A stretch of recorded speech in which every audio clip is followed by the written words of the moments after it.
Hello everyone and welcome to Geopolitical Trends. My name is David Oualaalou. So good to be with you as always. The United States, plans on having a naval logistic hub in India. Isn't that crazy? Is India now officially becoming subservient to the US?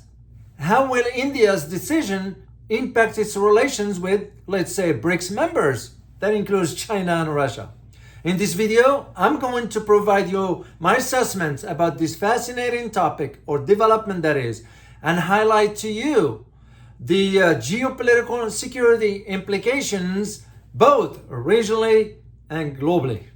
But before I move forward, I'd like to express my sincere thanks, as always, to channel's members and supporters. And for you, if this is your first time landing here, please make sure to subscribe. I would truly appreciate it. And remember to smash that notification button so you will be notified every time I upload a new video. And thank you all for your continued support. Let's dive into this because it's fascinating. The US plans get this guys, plans naval logistics hubs in India to counter China. And keep in mind, India and China are in the same club, BRICS. So it makes you just wonder what India's thinking. And this is what I'm gonna provide an assessment about to put this in perspective for you.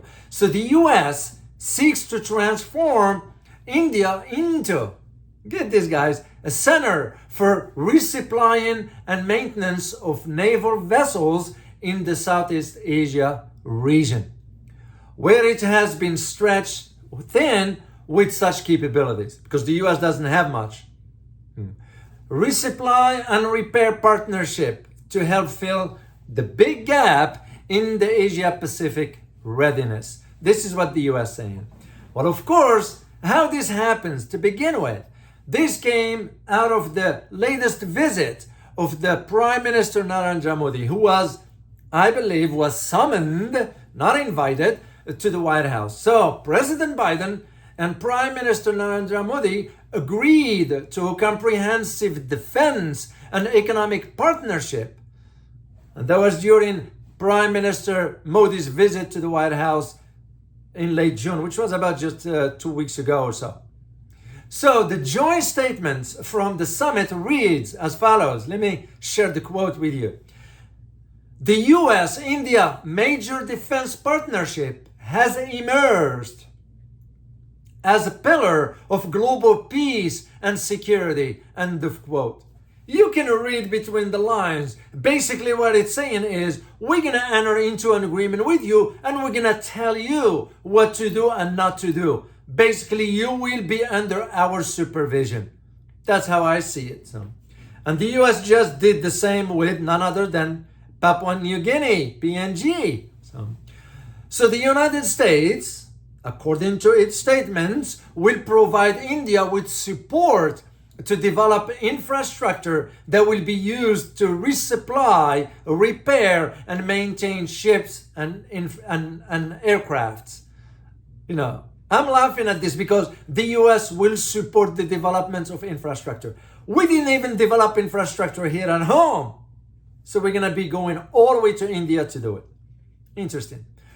The Air Force, U.S. Air Force Brigadier General Pat Ryder, he's the Pentagon spokesperson, said, and I quote, "We will have much more to follow in the near future, but the aim here is to make India a logistics hub for the United States and other partners in the Indo-Pacific region," end of quote. We'll see what it means. What it means, we're gonna be using India. That's like what's been said about the Ukraine fighting against Russians. We will fight the Russians till the last Ukrainians. And now we're gonna be using India. This is how I see it. So as part of this effort, the US Navy will sign a ship repair agreement with India's shipyard.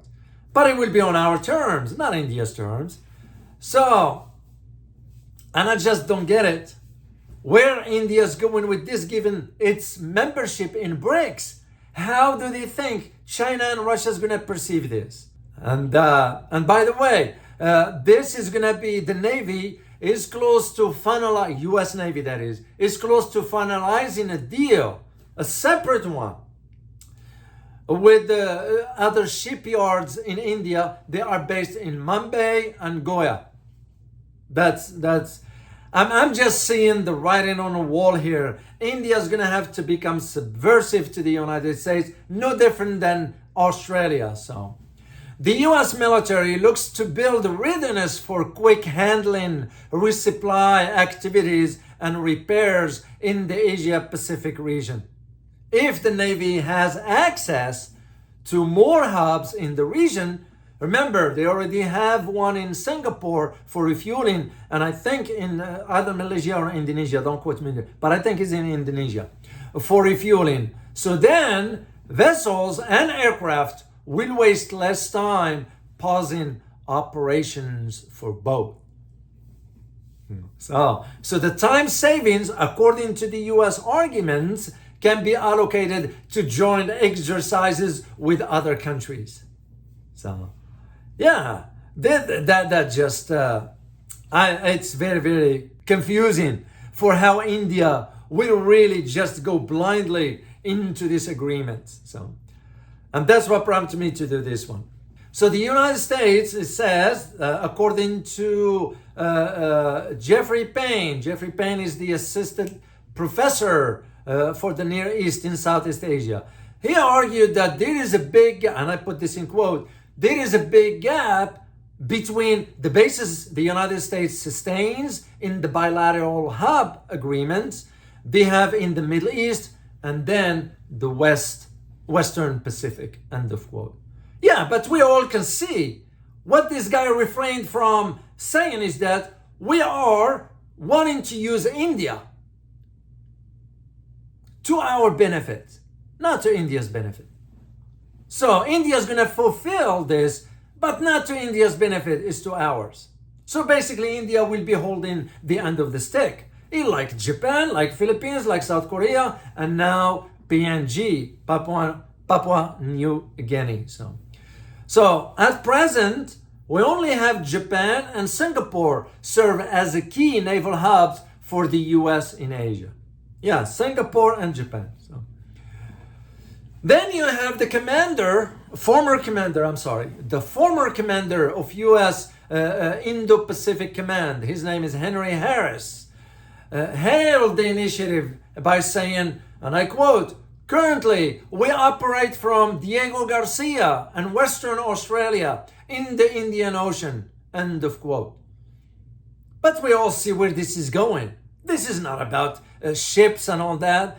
More containment for China, which will not work, let alone using India, because India has border issues with China, which they can be resolved between the two. But for us, it's a pressure point.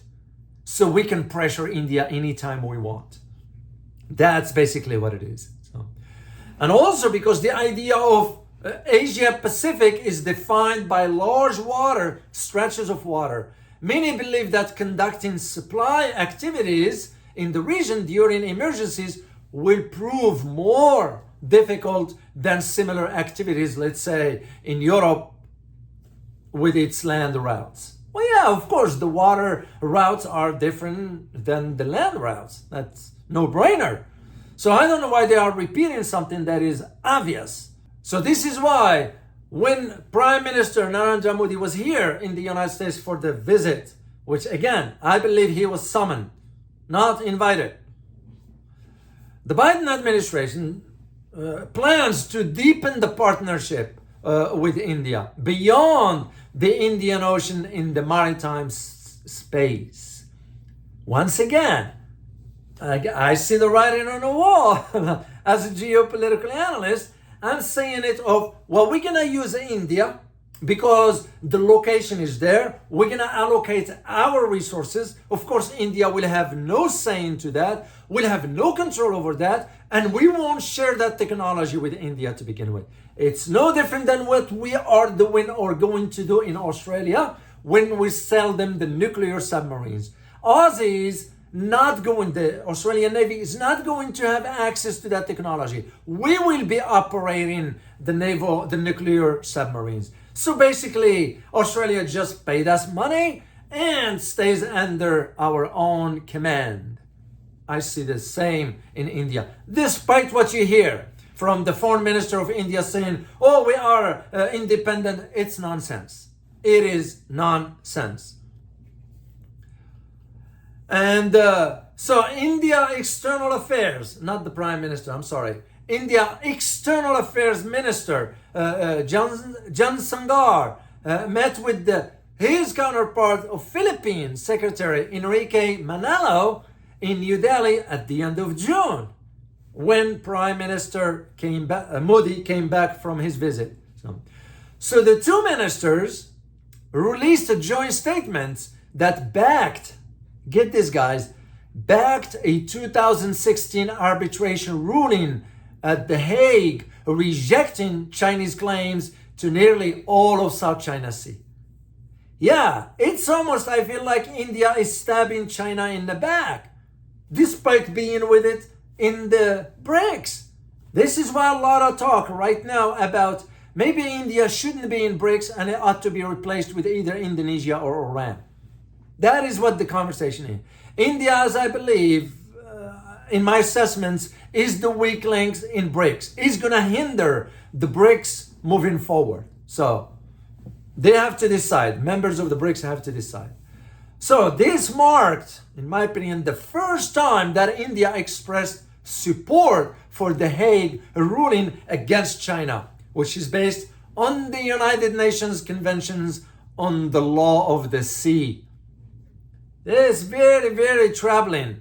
So, and let alone India now consider itself to be the representative of the global South, which is far from the truth. India is not and cannot be, because he can even fix its own domestic issues with poverty, poor infrastructure, lack of economic developments. India has a lot of issues to deal with. So how can they be calling themselves representatives of the global South? So then there is a security concern to all this. And the security front to all this is that India appears to have shifted. That's the key word. Shifted from focus. Its focus on relations to the West. So in other words, been bought, if I may use the term. Modi's visit to Washington, because like again, he was summoned in June, is evidence of this. India was sort of ordered to, hey, here is what we're going to do, and you're going to agree to this. And he did. This is where I see the trouble with India. So here is my conclusion for you, because I want to keep this brief. And if you like me to extend on this in a live stream, just leave me comments, and I will be happy to do so. So here's my conclusion. In recent years, the United States apparently threatened to impose sanctions on India when it sought to acquire air defense systems from Russia. If you use history as your guide, you're going to go back to 1971 when the U.S. sent an aircraft carrier, aircraft carrier to threaten India during the Third Indo-Pakistani War. Whether today's partnership between the United States and India will completely dispel the latent trust of Washington, I would say it remains to be seen.